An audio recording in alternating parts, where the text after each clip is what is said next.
And in the interest of time, we're going to start straight away. So my name's Emma Adams. I'm hosting alongside with my colleague, Joy Furnival. Joy, do you want to just quickly say hello? Hi everybody, I'm Joy from North West Ambulance. Nice to see you all here today. Okay, thank you, Joy. So I'm hosting today and have done for the series that we've been running on QMS, so I'll explain who I am just a little bit more. But what I'll do straight away is start sharing my screen so you can just be sure that you're in the right webinar and we're all ready to go. So I'll just pop that on slideshow. Okay, so today we're going to be hosting a webinar as part of our quality management systems series, and this is webinar number 2. And today we're looking at how you can make change through conversations, thinking about the kind of coaching support that might be necessary for continuous daily improvement. So as I said, I'm a host. My name's Emma Adams. I work as an independent improvement consultant, but with lots of different trusts in the NHS and wider, Scotland, Wales and England. And my co-host is Joy, who's just introduced herself, who's Chief of, what is your job description, Joy? Tell us that. Regulatory compliance and improvement. So I have had them all in with the CQC. So yeah. Oh, right. Thank you, Joy. Thank you very much. So I'm going to just shout out the names of our co-hosts. And if they could just take themselves off mute and say hi, so we all know who they are. So first of all, Anne Hill has joined us as Head of Improvement Capability at NHS England and NHS Improvement South West. Hello, Anne. Hi, everyone. Lovely to see you all.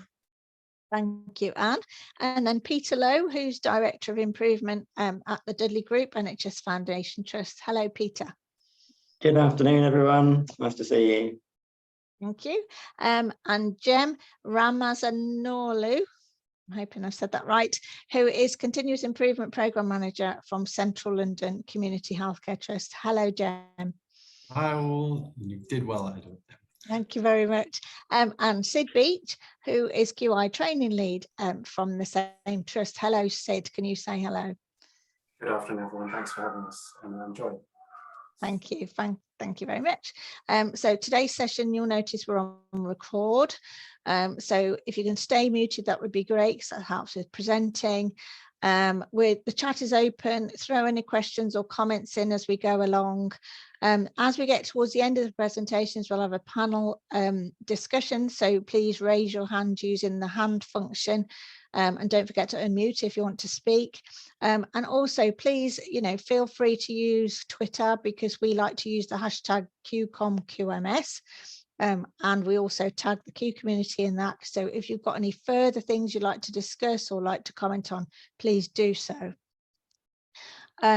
Just to remind you, this is a webinar for the Q community, but also Q community's friends. So if you're not part of the membership yet, please consider joining. It's a community of thousands of people across the UK and Ireland, and we're all here to share and learn together, and particularly to see what we can do to improve healthcare. So if you're not totally familiar with Q community, do have a look at their website and see if it's of interest of you. And in the spirit of that, we're running a series of webinars. So today on this webinar, we will do a little bit of an outline of why we're doing this. Thankfully, Anne and Peter are going to take us through a lovely presentation around understanding the principles of Toyota Kata and how that relates to daily continuous improvement. We'll have a bit of a breakout so that you can meet some other members of Q, but also non-members, and say hello and share some of your thoughts. And then Jem and Sid are going to talk to us about how they've developed a quality coaching program at CLCH. And then we'll finish. Joy will lead us with some questions and answers. So if you've got some burning questions, get them all ready. And then we'll do a little bit of a review and close. So that's how we're running today. So just to put it in context, we started earlier on last year, really asking the question as to why, despite all our best improvement efforts, is improvement sometimes not sustained? Why doesn't it last after that lead person moves on, or after we've put all this effort into redesigning pathways? And that's when we started to look at quality management systems, and particularly the Durand trilogy around quality improvement, control and quality planning. And thinking about how can you get quality as your organizing factor in your organization, and how can you start to integrate different functions together so we're all working to the same purpose. So as part of that, we have run 2 series. So the first series is available via the Q website.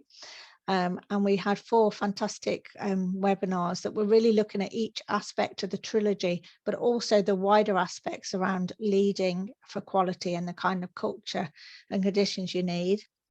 And then this series we have been doing, we started off in November with a really fantastic webinar around how we can do the quality planning aspect of the trilogy. So how do we design for people, real people, and we put them at the center of what we're doing.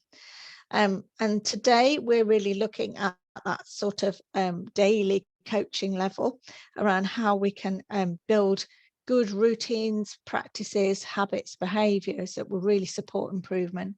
And then in April on the 28th, we're really going to be looking at how do you improve across different kinds of systems, agencies and populations. We use the phrase putting an octopus in a string bag. So how do you get everyone all in the same place at the same time? So without further ado, I'm going to hand my slide control over to Peter. And Peter and Anne are going to take you through their presentation around a Toyota Kata. So over to you, Peter. Thank you. It's Anne that's going to start us off. Thank you. So I will start. I will give you a high-level overview about how Kata came to be, and Peter will give you the detail of the real practicalities and in action, and the incredible innovative next steps that Dudley Group have taken through Peter's team. So Peter, if you can move on to the first slide. So way back in 2018, Peter, Joy and I and a group of 6 organisations became part of a programme called Vital Signs. And on day 2, our national director handed Peter and I a book, Toyota Kata Practice Guide, and said, could you just make that happen? So Peter, Joy, I and our group of 6 organisations, we just started this journey. So if you can go back to the previous slides, Peter. And Kata is based on 2 questions. It came from a piece of research by a chap called Mike Rother. And what he wanted to know is, we had so many tools and techniques in the West. We knew they weren't making the difference. We weren't seeing what Toyota was seeing. And Toyota were unique in Japan, so it wasn't a Japanese thing.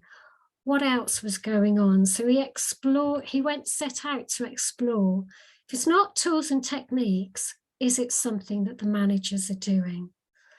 So 2 questions. What are the unseen managerial routines that lie behind Toyota's success?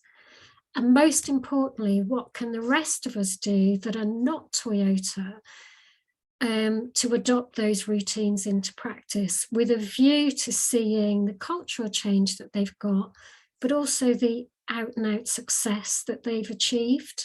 And that's how Kata came to be. So if you move to the next slide, Peter. So we've got, if you can join Menti either through the QR code or the code below, would really like to understand your leadership, your coaching, any routines that you have in your daily practice. So how do you rate your own personal ability to coach for continuous improvement? So not special activities, but as you go through your day-to-day job. Then how do you rate the ability of your line manager to do that? So what do you see in daily practice from your line manager? And then thinking about the most senior leaders in your organization, how would you rate their ability to coach for continuous improvement? Now, this is totally your perception, and we will show you the results at the end. What we tend to see is, so I've done this quite a few times now, is we rate our own ability a little bit more than we'd rate those of our line managers and our peers. And we tend to rate lower that of our senior managers. And it appears to be through opportunity, because we don't see it in practice. We perceive sometimes that it's not there.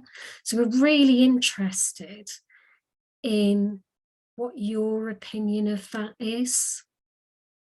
So I'll give you a moment to vote.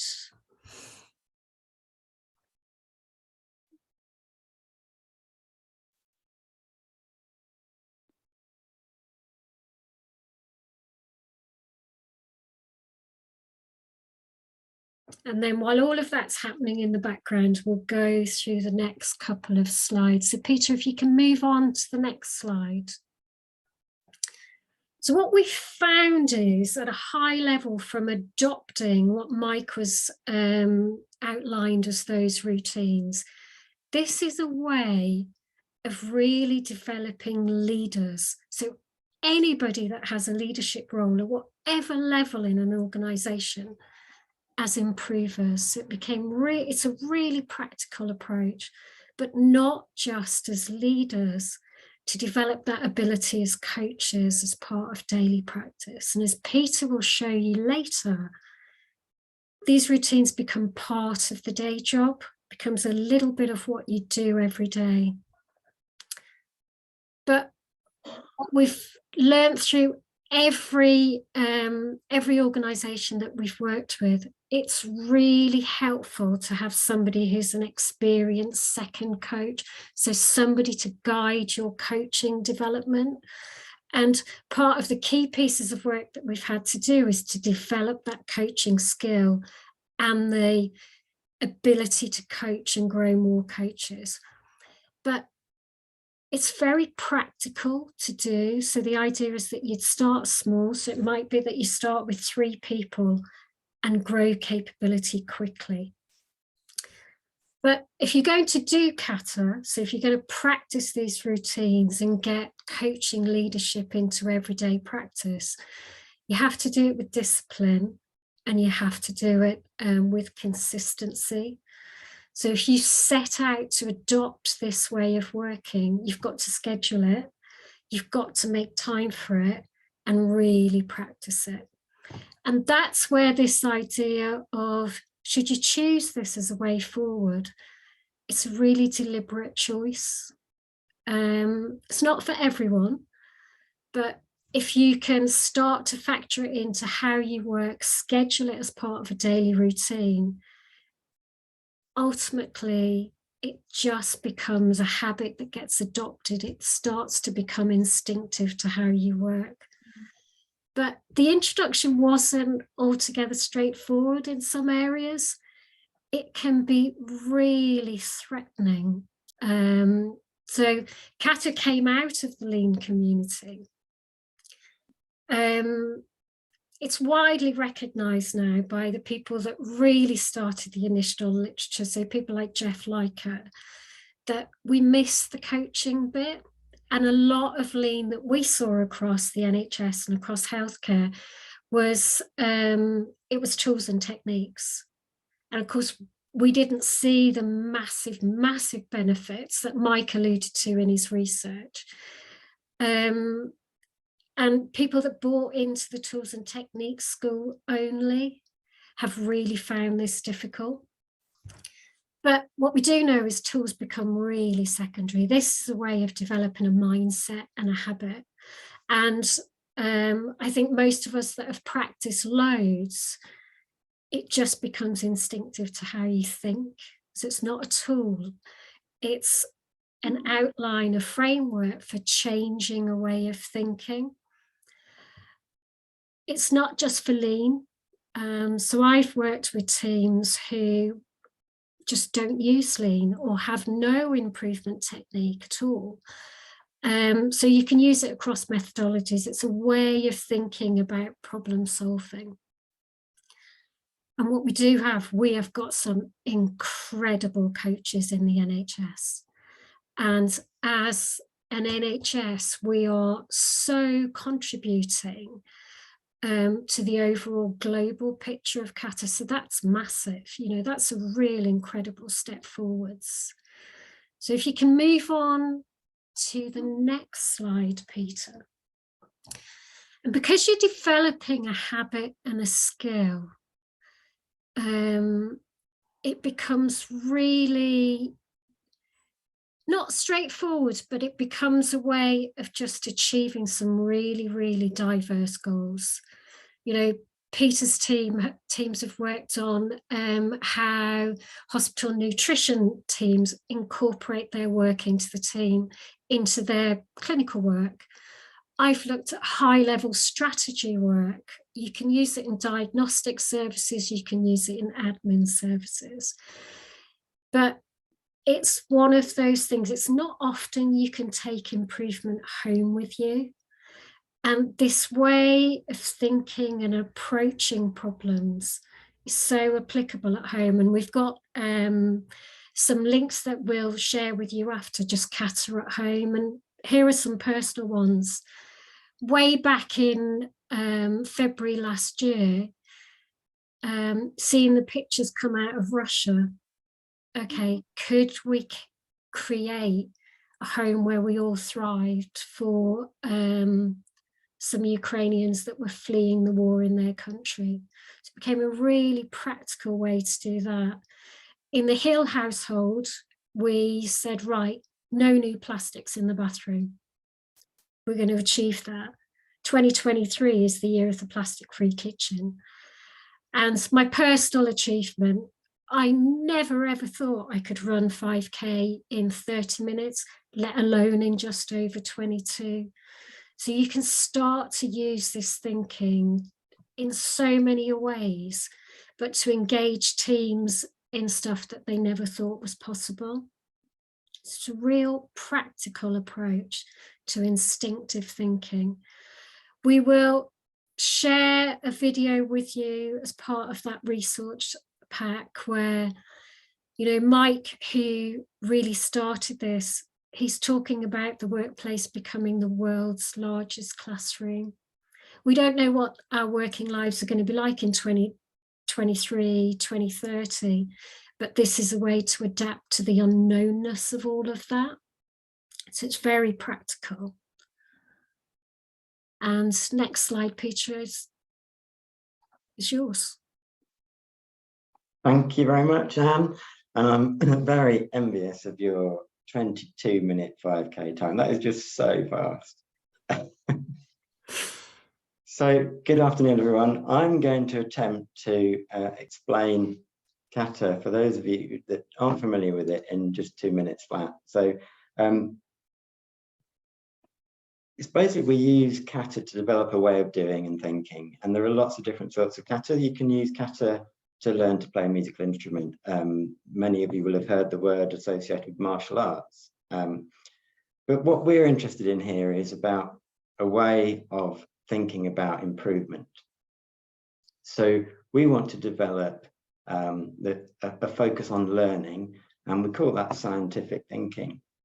So in successful organizations where there is a culture of continuous quality improvement, there are some causes of that success that you can see, and this is what Anne was talking about, such as the lean tools. You know, you can see how an environment is organized, such as the 6S. You can see perhaps really good examples of visual displays, visual management. And then there are the causes of that success that you can't see. And those are the things like leadership behaviors and the way people think about problems. So this slide on the screen here, this is taken directly from Mike Rother's Toyota Kata practice guide. And this is the first of the 2 kata that we're interested in. This is the improvement kata. So I'm going to talk you through. So step 1 is we need to get the challenge and really understand what our destination is. Where are we trying to get to? And then we set our compass bearing to that challenge. So it needs to be articulated in a way that it gets people attention. We want to make it inspiring, ambitious, and aspirational. Sometimes when people set a challenge, and then they start thinking about how we're going to achieve that, it makes them feel a bit sick because it's so daunting. Actually, we would say that's probably the right amount of ambition. So that's a good thing. Step 2 is, so we know where we're going. Where are we now in relation to that challenge statement? And this stage will take quite a while, certainly at the beginning, because you need to gather lots of data, speak to other people, get a really broad understanding of the current state. Step 3, so now let's break down that challenge into a milestone that might only be maybe a couple of weeks away, something that you feel you can achieve in quite short order. You don't know how you're going to do it, but it feels believable and not quite so scary as the big challenge. And we call that a target condition. The important thing here is, although on the diagram you can see there are smaller circles between the target condition and the challenge, you don't need to define those yet. You only need to define the first target condition. So step 4, this is where the learning really starts happening. And we're going to PDSA our way through the obstacles. So the obstacles are all those reasons that people will tell you can't do it. You may even tell yourself you can't do it. They're the obstacles. And you pick them off one by one and experiment through plan, do, study, act cycles, learning all the time and increasing your threshold of knowledge as you go. So that's as quickly as I can explain. There's a lot more to it, but that's the improvement kata. So then we come on to the coaching kata, and this goes hand in hand with the improvement kata. The improver uses a board such as the one on the right of the screen there. They can vary, there are lots of different sorts of board, but this is the Dudley Improvement Practice template. And the coach helps keep the improver on track towards their challenge, and most importantly, help them stay in the learning zone by taking part in what we call kata coaching cycles. And these will only be 15 to 20 minutes. So really short bursts of energy to keep the improver focused on the learning and keep them on track. Now that we want them to happen often, so frequently, as in several times a week, and even every day is not too often. And that way you really start to develop a habit of thinking in this way. The coaching card on the left there makes improvement coaching accessible to everyone. As being a beginner, all I would say you need to do is ask those questions, and in between each one, get yourself really interested in what the improver is saying. It's that fascination and interest in the improver's project that does the power of good for their focus of their learning. And it's amazing how we actually do think better in the presence of someone that's genuinely interested in listening. As you get more practice coaching, you will start to need to read the questions less, and they will become second nature. And you'll start also to develop the ability to ask deepening questions at some points in order to really help the improver find the learning as they progress through their project. Sometimes you'll hear people say that improvement coaching is a leadership responsibility. Well, it absolutely is. But actually, I think Anne will agree with me. We think coaching is appropriate at all levels, and to develop their improvement coaching skills, if making it everyone's privilege really can help create an improvement culture in an organization. So we've got some examples. These are some physical boards. Now, I hope the first thing you notice is how messy they are. that's deliberate. These are really organic things. They are a snapshot of the improver's journey at any single point in time, and they really develop over a period of the project. So they're not supposed to be incredibly neat, but by using the board template, the improvement kata structure will still be there. As well as the physical boards, we also use virtual boards. So at Dudley, we use a tool called Miro, Virtual Whiteboard. There are lots of other products, and there's some free ones that you can use as well. But virtual kata boards work really well for teams who work remotely. And we found that a coaching cycle with a virtual board over Teams or Zoom is just as effective as the in-person coaching cycles. So let's talk a little bit more about the coaching side of it. So I put this slide together just to mention that there is a third role. So you have the improver, the coach, and then there's a second coach. Now, as with anything in life, kata isn't for everyone. And there are people that come on our kata training, and there's a proportion of people who just, it's not for them. And that's absolutely fine. There's a small proportion of people who get it straight away, are grinning right from the start, and absolutely just run with it, and they need very little support. But for the majority of people, they do need that little bit of extra motivation and support to keep going with something that feels a bit strange to start with. So that's the role of the coach. But to develop really good quality improvement coaching in your organization, then we would say you need a few second coaches. And these are people that are just a little bit ahead on their learning and their experience of how to coach someone through their improvement project. You don't need many second coaches because not every coaching cycle needs a second coach. So just a few second coaches can develop a lot of coaches across your trust. And we found that with the support of a second coach, occasionally, it really increases the number of improvers who practice for long enough to develop scientific thinking as their habitual approach to problem solving. And that's the key. That's what we're trying to get to. When it becomes habit, then things really start to change. But it's really difficult to learn new habits.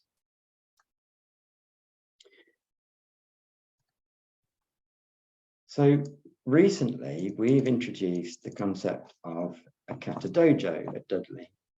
And I've already heard people say that they've experienced a step change in their improvement coaching skills, which it's an amazing thing. And Anne and I are delighted in the fact that people are getting so much from this. So a kata dojo is a safe environment where you can develop coaching skills. It's the training ground and not the match stadium or the match pitch. So taking that sporting analogy on the left there, if you imagine playing football and you miss a tackle in a match, you wouldn't stop the game, replace the ball and say, sorry, can I just try that tackle again?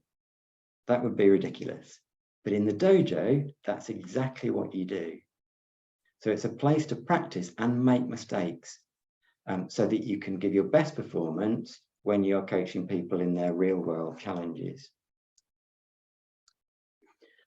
I do like to point out that improvement coaching is slightly different to what you might call traditional coaching or life coaching, exec coaching. And the difference is that you have a model answer in mind. So I'm just going to progress this picture a bit more so you can see this. So here's this concept of a coach and an improver, and the coach is holding this model answer in their mind. Now, that does not mean that they are the expert in the improvers project. That is not the case. This is still coaching, not mentoring. But what the coach is an expert in is the structure and the kata improvement, so the improvement kata and the approach. So it's not necessarily the content, but it's the structure of their answer. So the coach is listening for certain components and making sure that the improver is still in that learning zone and on track and using the improvement kata. In a dojo session, coaches will practice how they develop using that reference answer to improve the quality of their coaching questions through the use of something that we call micro skills in the middle there. Appreciate I haven't really explained this in depth. There is a lot to it, but just really want to pique people's interest a little bit in this concept of micro skills and how we develop improvement coaching capability. For anyone that's intrigued, we're happy to talk to people afterwards. So, last bit from me, how do we start? So a few thoughts here on the slide on the screen. Start with a few people. I think Anne mentioned this at the beginning. This isn't something where we'd expect you to try and train dozens or even hundreds of people to start with. You can start with just a few, 2 to 3 people who will lead that journey through and cascade the learning through developing gradually of people around them. And we see this quite often where there'll be a couple of people in one department who've really sort of embraced it and enjoy it. And then they pull people in around them and you start to see other people saying, what's this you're doing? Can I have a go? So we would be really delighted to discuss with anyone who is interested in developing an improvement coaching capability in their organisation. And please do contact Anne or myself, and we'll do our best to put you in touch with people in your area. Really looking forward to seeing how people respond to this, and hopefully we'll start to see it developing in a lot more places.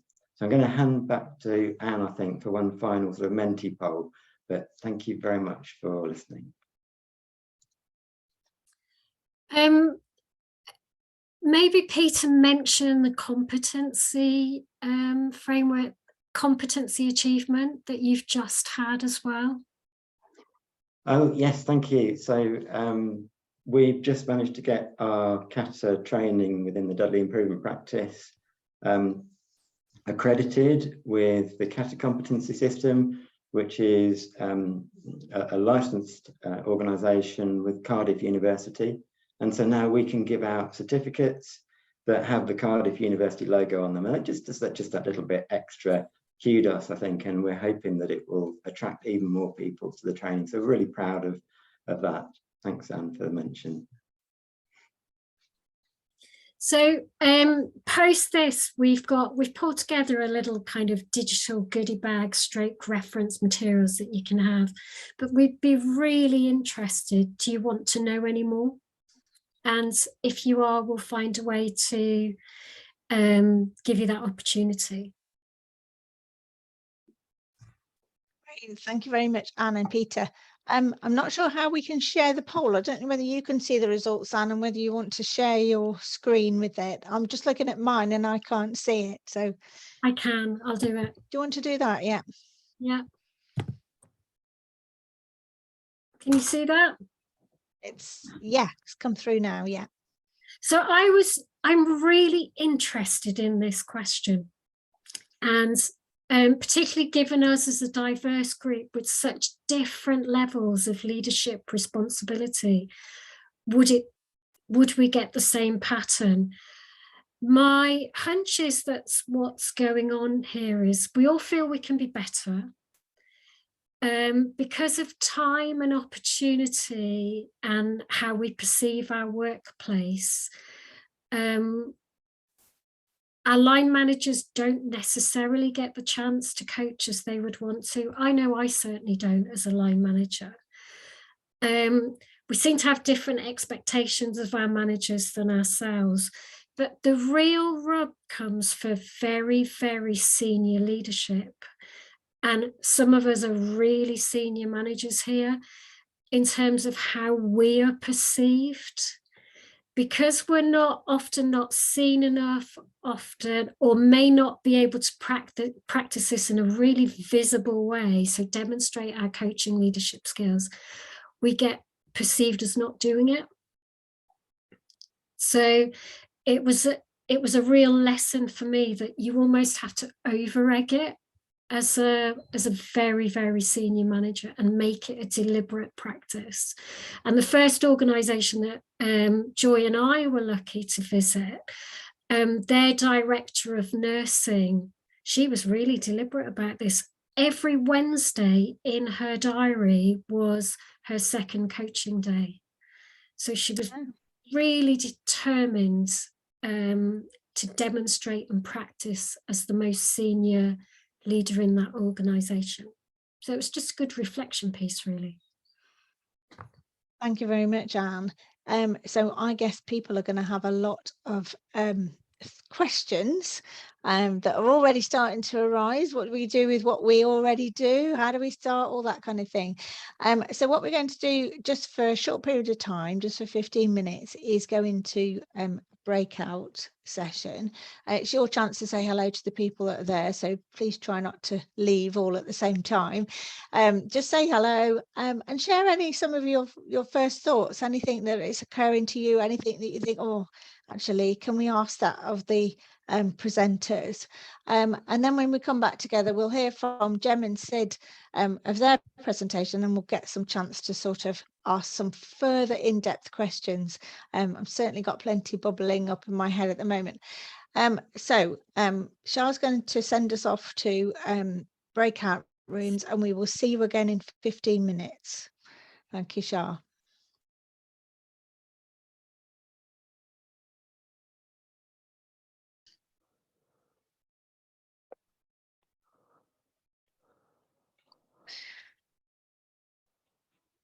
Okay, so just let everybody come back into the room. Char?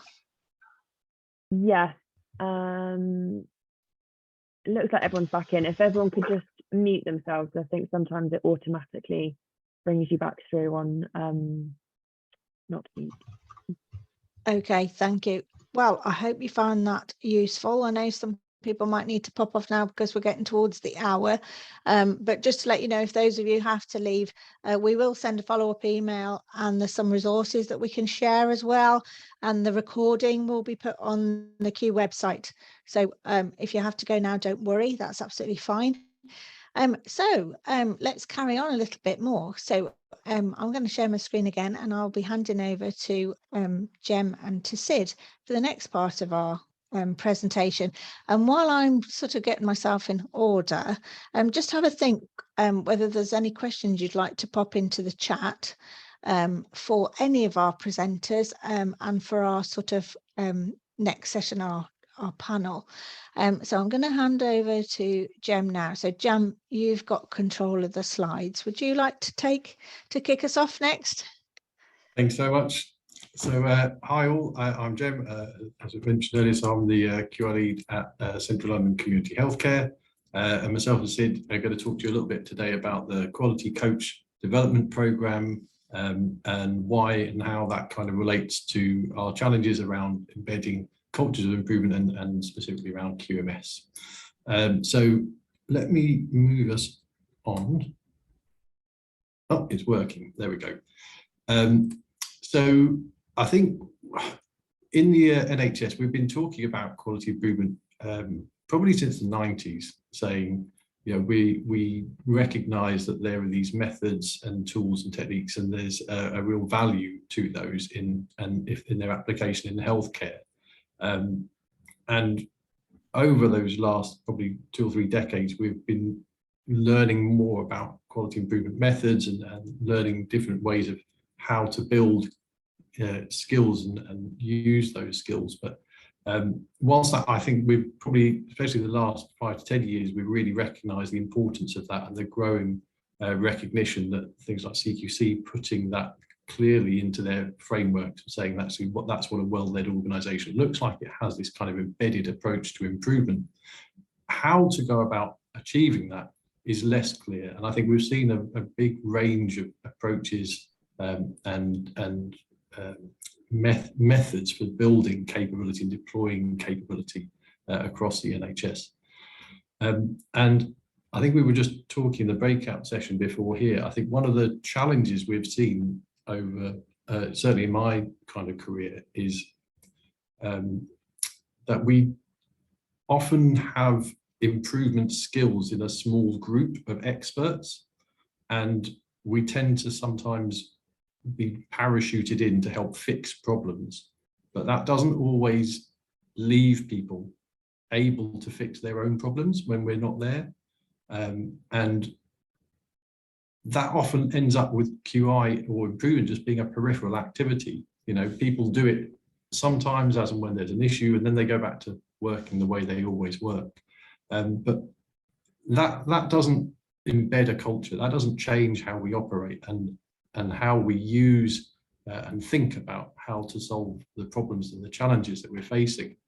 So I think for me, I think learning about quality management systems, it really crystallized for me the need to embed improvement activity into the day job for everybody, and to ensure that everybody is using this on a routine basis to think about how are we doing, you know, taking that time out to reflect on how are things working now, where would we like them to be, and how are we going to get there. But that isn't a standard way of working. So I think QMS gives us a framework and a structure for how to build that into the way we plan our work, the way we manage our work, and how we go about thinking about improving our work.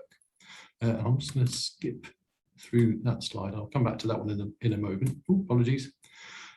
So I think the challenge for us all is, if we're looking to embed quality management systems, and increasingly as we learn about the kind of the work coming through the delivery and continuous improvement review, and that kind of guidance suggesting that this is going to be a pretty key requirement or element that everyone needs to be thinking about how to achieve, there's going to be a need for everybody to learn more about improvement and to be able to be confident in the use of improvement skills. And I think we heard earlier that I think it's the tools and techniques themselves aren't enough.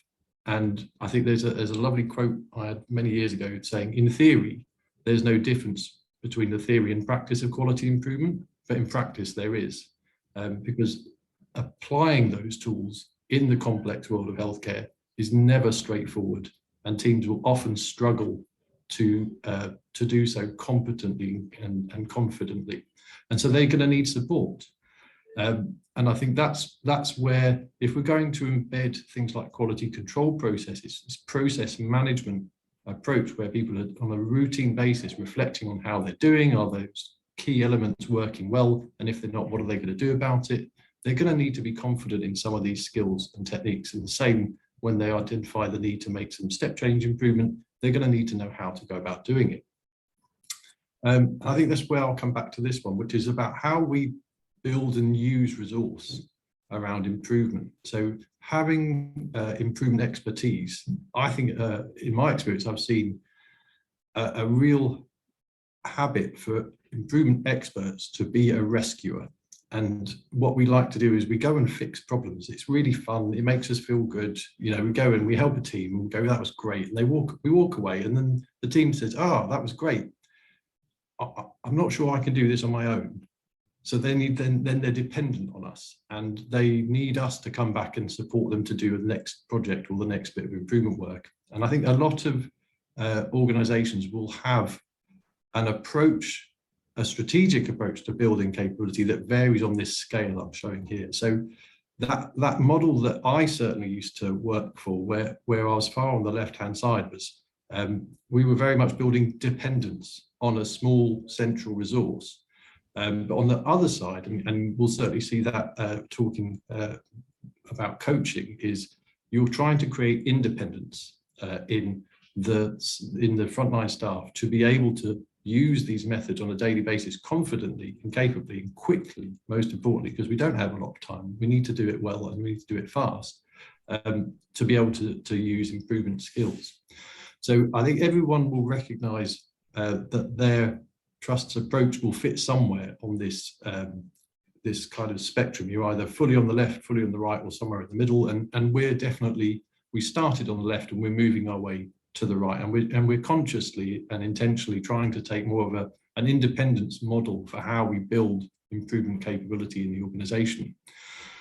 So in order to do that, we looked at how do you do that, and the coaching concept really came up through that paper that was released, was it 2017, Building Capability in Frontline Teams.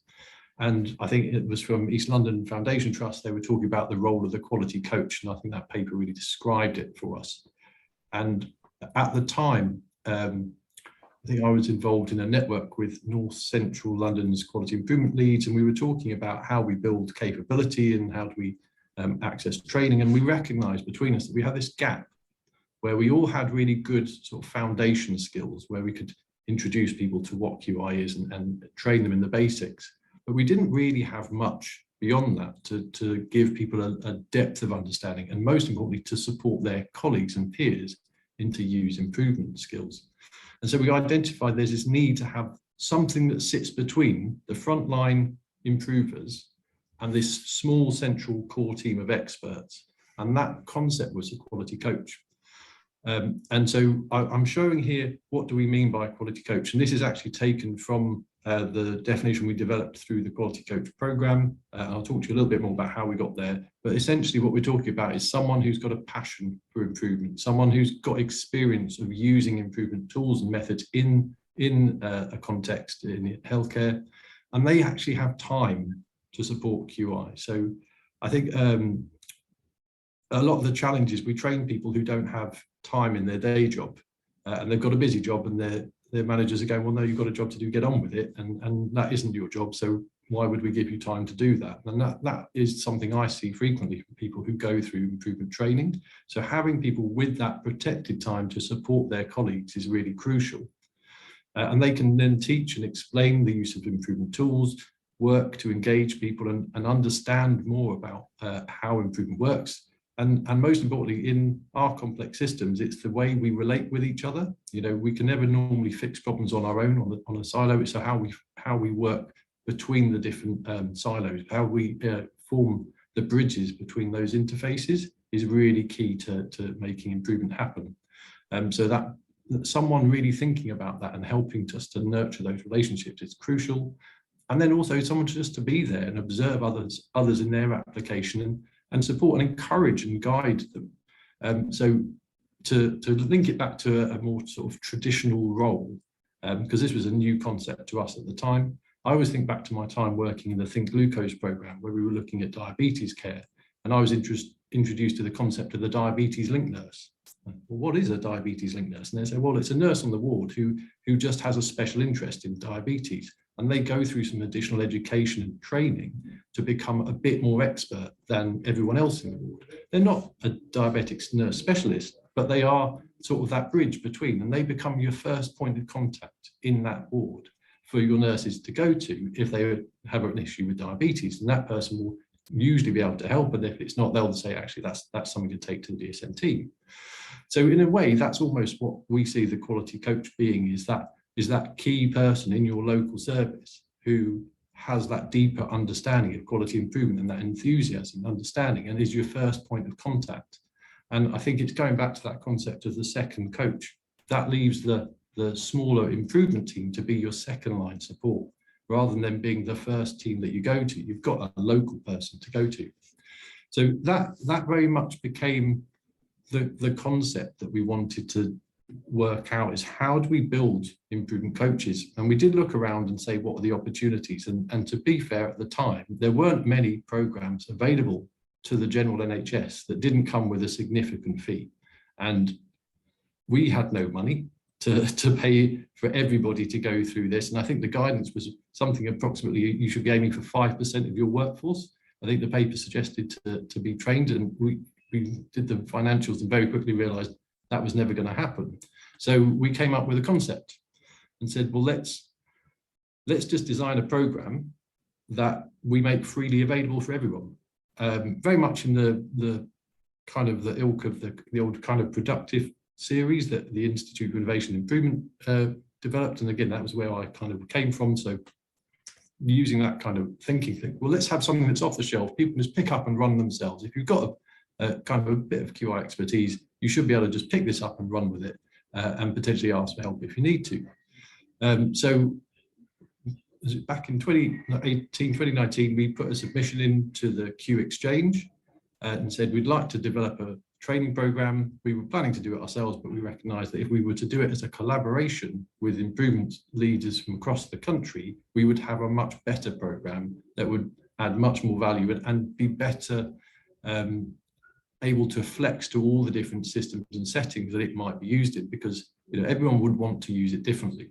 And that was basically the intention and what we set out to achieve. So we got the award. We started back in 2019 to design a training program to train quality coaches and then to make that freely available to everyone in the NHS who, like us, didn't have the resource to buy that in externally. And so I'm now going to hand over to Sid, who's going to talk a little bit about what happened and the journey we went through from the initiation of the idea right through to where we are today. Thanks, Jem. Hi again, everyone. I'm Sid. I work in CRSH with Jem. I'm the QI training lead. So, Emma, would you be able to give me the permissions on the slides, and I'll move forward. So I'm just going to talk through the journey that we took. So this was, thank you, this was absolutely a collaboration, and it's something that, as Jem said, we didn't have all the answers ourselves. We're going to recognize that we had our own limitations in terms of what we could develop, and we wanted to lean on and pool our expertise. And so just on this slide, you can see the general journey that we went through. If you ever want to embark on a kind of collaboration and a co-design for any kind of program, I would say go in with a lot of caution, and please come and have a chat with someone who's been part of this, because it's been a labor of love, and it's been a very kind of interesting and insightful experience. So you can see we've worked with our colleagues, and we've iterated as we've developed this kind of training and educational program to develop these coaches. And we've worked with people from across the UK, from a range of organisations, both in the NHS and outside the NHS, to develop the structure and kind of author and design the content and try to create something that's harmonious and that makes sense, with enough flexibility and adaptability so that if you decided to adopt this program for free and you decided to use it, that you could change it as much as you need to, so that it makes sense for you to deliver it. It makes sense for your staff and your colleagues and your patients as well if they take part in this program. We iterated, in the spirit of QI, we tested this content over 5 different pilots of the program, and we learned as we went through, reflecting on the experiences of the faculty and of the participants and of the people part of the design group, to then come out with something that we feel is very strong and supports the kind of QI activity that goes on in an organization, so that we're not just teaching people tools, we have that kind of infrastructure, local people helping solve local problems. And we're currently in a place where we're very hopeful to launch this through the Q community in April 2023. So we're just putting the finishing touches on the content so that people like yourselves can take it from the shelf, as it were, and use it and change it to suit your needs. So if you were to take this from the shelf, obviously, I don't know about you, if you've ever had to use someone else's slides, it can be really challenging and quite difficult. And so we've created a kind of whole holistic package, as it were, that you can use to be able to kind of benefit from that wealth of expertise that goes into this program. So it covers a very broad range of concepts. I won't go into the detail of that today, just for the sake of time. You will have the slides that you can kind of peruse at your own leisure to look at that in more detail as I click through. But really what I wanted to kind of say is, we're looking beyond that kind of conventional QI training. It's very much focused on the adaptive human side of change. And so we cover things like behavior change, coaching skills, obviously, as well as tools like liberating structures, facilitation, looking at things like fostering that psychological safety that teams and people might need to be able to do QI and think creatively. We want people to feel confident in delivering this content. I would say no one person has all of this information in their brain. If you do, yeah, you're not paid enough, because it's a lot of stuff to know.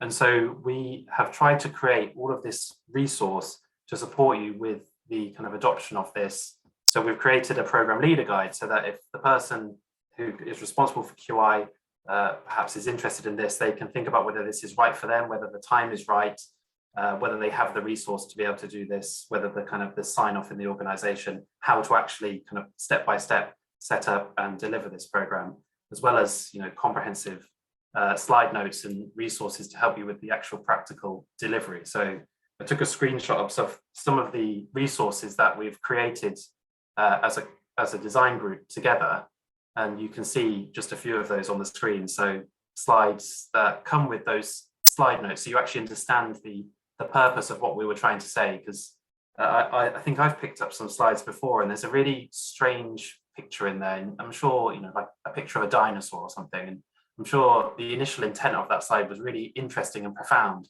but over time that's been lost in translation. We don't want that to happen in this case. You know, you'll be picking something up quite cold, and it can be really difficult. You know, we don't want people to come to the authors, you know, 200 people to come to the authors asking the same questions. So we've tried to give you all of that detail in the notes and in the trainer guide and with the activity templates and, you know, all the workbook and other resources there as well. The program as it stands is an 8-day training program. It's very much focused on active learning. So we know adults learn by doing, very broadly speaking. And so we've tried to make sure that, exactly as Peter said earlier about the training ground versus the pitch, that you get enough opportunity to have a go at practicing some of these new skills, these coaching skills and these kind of facilitation skills, so that you feel comfortable and confident, so that when you go out to actually play that match live, that you are able to do that more confidently than you would have done without that. The structure shown on the screen, as I said, we don't have time to go through this in any great length. What I instead want to focus on is just to say that, you know, that black arrow at the bottom, active QI coaching, as people join this program, participants join this program, they will learn a lot, they'll have a lot of fun in the sessions, and they'll have a lot of opportunity to practice, but they will also go out into their services, and they will work with their peers and their colleagues to help them navigate QI work and the QI process, and hopefully help them to kind of unpick things and move their projects forward. So there's a very strong emphasis on that application of learning outside of the classroom. We also use kind of a peer support framework it's called Coaching Circles. I think it comes from a company called ULab. And we use that model to be able to support one another, so that if someone, you know, is that first line coach and they've joined this program, they have a kind of network of peers to ask and receive support, as well as having opportunities to practice things like training and teaching, because we do a lot of that when we coach. As Jem said, we're very kind of careful about who we ask to join this program at CLCH. So we've run this, we're about to start our third wave of coaching in our trust. We've got, I think, about 30 coaches so far. We're quite careful about who we recruit into this. So often it's tapping people on the shoulder and asking them if they're interested.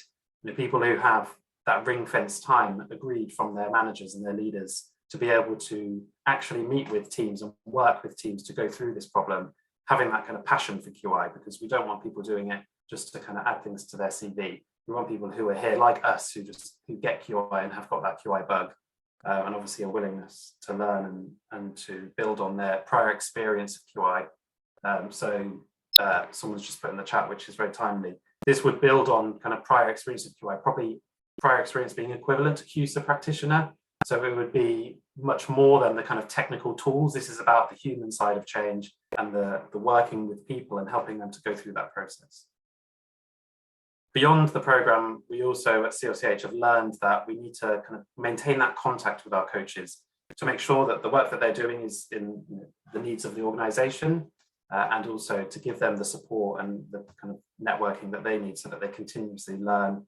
And obviously, as our understanding of QMS and CLCH evolves, then their understanding will kind of evolve with us, and we'll learn together and figure things out about how they'll kind of detect and sense when they're needed, and perhaps how we can kind of create that dotted line from services to a coach so that they can support them, perhaps as things crop up through quality control or assurance, and that QI work is needed. And that means that our service, that we're not disappearing as a QI team, so there is still that central QI team, that we get to do other things. So instead of us training, sheep dip hundreds and hundreds of staff, we instead can focus our technical expertise on things like the implementation of the patient safety incident response framework, supporting system thinking, ICBs, ICSs, and also doing high priority improvement work in our divisions, as we cover a very large patch of London and Hertfordshire. And we're out of time, so I'm going to move forward. So as we've said, this is something that is we've been very privileged to be kind of spearhead and be part of. This is a resource that's going to be available for every person who's interested, really. It will be housed through Q, but open to people who are not Q members as well, and anyone who works in health and social care for free. And the best way to kind of stay in the loop on this is to join the special interest group called Coaching Improvement on the Q Community website. If you're not a Q member, then ask Jem or myself, and we'll put you on our address list so that we can answer any questions and hopefully let you know how things progress. Hand back. Is it hand over to you now, Joy, I think? It is, yeah. Thank you, Sid. That was so fabulous. And you, Jem. You know what? I was watching that and I was thinking the Kata presentation before from Pete and then yours, whilst different approaches, also the similarities in what you're saying. So I thought that was lovely. So thank you very much. Now, everyone, we have about 7 minutes to do this Q&A, which I get the lucky job of trying to squish everybody's amazing questions into quite a short amount of time every time we do this. And so thank you all for putting some of your questions in the chat. And I've noted 3 main ones down for this, hopefully 7 minutes. But if you have other questions and you still have them, we can always make sure we answer them afterwards. So don't feel like we have to curtail it just at the 3. So do put them in the chat and we'll find another way to give you a response. So the first one that I'm going to go with is from Bradley, who I think, Bradley, from memory, you're at Mid Yorkshire unless you've moved. And Bradley is asking, how do you compare Kata coaching with other types of coaching, Anne and Pete, really? So we've heard about Sid and Jem's approach there, but also things like the ILM framework. So I'm wondering if I'll go with Anne and then Pete to answer that, and then we'll go to the next question. What's your perspectives on that? From my perspective, they're different views on the same thing. So whilst Kata gives a really good framework and consistent approach, it is all the tools, everything you learn about people in ILM, it's just a way of pulling them together. So Peter and I are both ILM 7 coaches. The one criticism that I would have of how Kata is developed, it was developed in a real industrial model that assumes is different to our context, and ILM 7 and everything that's, I was thinking about what Sid was presenting, pulling the 2 of those together, they could just so work in tandem. Lovely. I think there's a fantastic opportunity there. Yeah, lovely. What about you, Peter? Any other reflections from you? Yes, I think the skill set in terms of that ability to, as I was saying, give someone 100% of your attention and really listen is the same. And a lot of the understanding of the way we think and the building that rapport and the psychological safety that several people have mentioned is all the same across the 2 disciplines.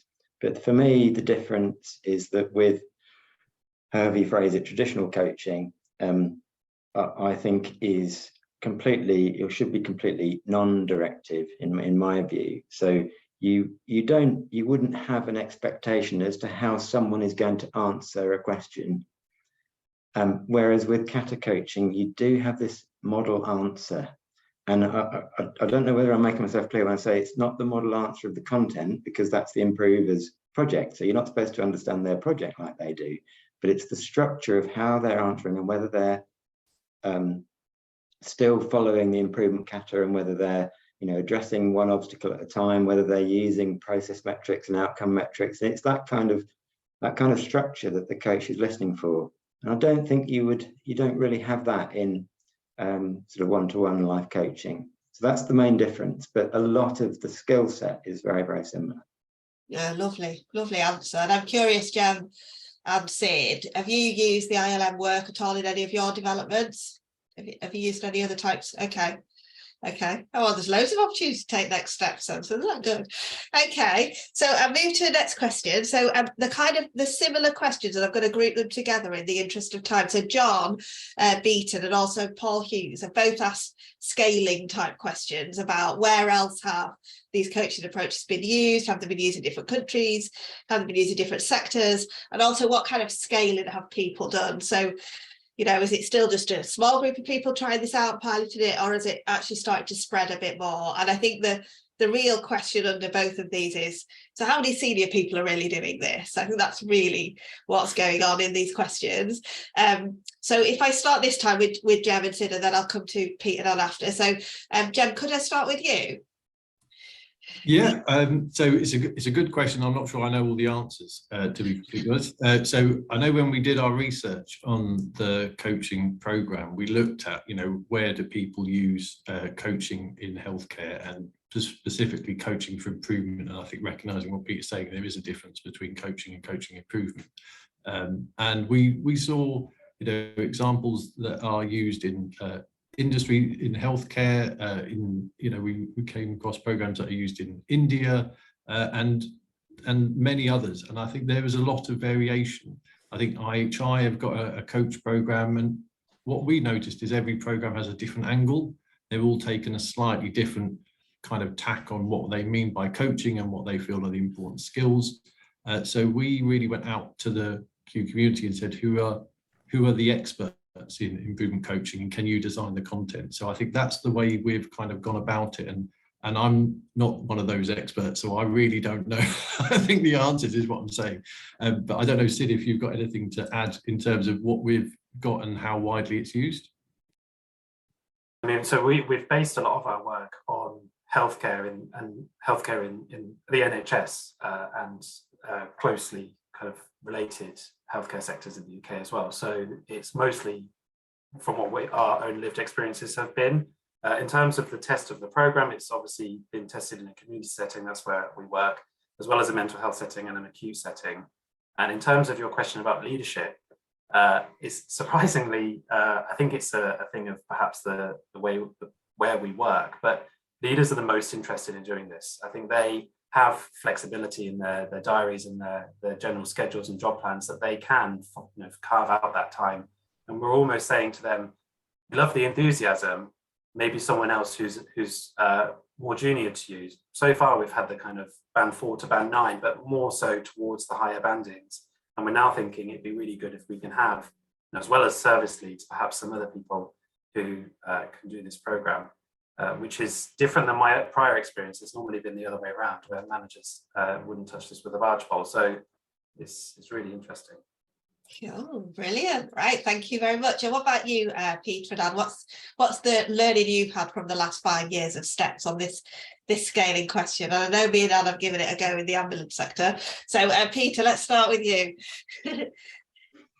I suppose, so following on from what Sid was saying there, I guess in terms of the who seizes the opportunity, kind of depends on how you define a leader to some extent. And I think for me, a leader is anyone who influences other people. And so that really does include absolutely everyone, which is why we think, you know, we think kata coaching is not something that should be just for the privileged few that are at the top of the structure, and you can do some real good regardless of your role and rank with a few coaching tips. And I think for me that's one of the biggest learning, is that if you're trying to create cultural change, then you need to make the approach available and accessible to absolutely everyone with equality. And so yeah, I've seen some of the best results from some of the most junior people. Lovely. Thank you, Pete. Anne, anything you'd like to add to that? Yeah, so the first part of the question was about spread. Yeah. So there is a global kata movement, and in the extra materials, you see all of the kata schools across the world. Do I know of an executive team in the UK using kata as their daily improvement approach? No. However, what I would do is I'd actually start to change some of our leadership development programs to build it in really early. And then I genuinely think it would be adopted because it's so straightforward. Lots of leaders use it in healthcare as part of their Gemba Go to the Workplace. It's a really easy frame of coaching questions. So yeah. And I know John was asking, do we know of any kata sites up in Scotland, not just in England? Do we know of any? I don't. Maybe you could pioneer the way there, John. That would be marvellous. Okay, we're running out of time, folks. I'm so sorry, because I think we could probably do another half an hour questions easily. So thank you all very much for that. Please do put more questions in the chat. I've seen your question, Barbara, which were, what were the main challenges that you've seen when trying to build a coaching culture? And together, as a pool of panel people here, we'll try and get you a response and put that on the Q community website with the recording. So I'm going to pass everybody back to Emma now to wrap up. So thank you for that. Oh, I think I get the sense we could have carried on talking for quite a long time, so apologies for the short timescale. But just to wrap up, please use the chat to let us know if there is any particular insight you want to share with any of us, but also if you've got any thoughts about how we can improve these sessions. And to just let you know that just to remind you really, our last session in the series is on the 28th of April. We've just had that date confirmed. And that will be really talking about improvement across multiple organizations, people, all that kind of really difficult stuff, which I think possibly people in integrated care or place care or those kind of settings, or looking at cross pathways, might find that very, very interesting. So please sign up for that when we've got that link all up and running, and we will tweet that out as well when that's available. But just to say thank you to every single member of our panel, and thank you to everyone for participating in your breakouts and into the chat. And we're going to finish with a poll that's going to run, and we would like you to just complete the poll if you can before you disappear.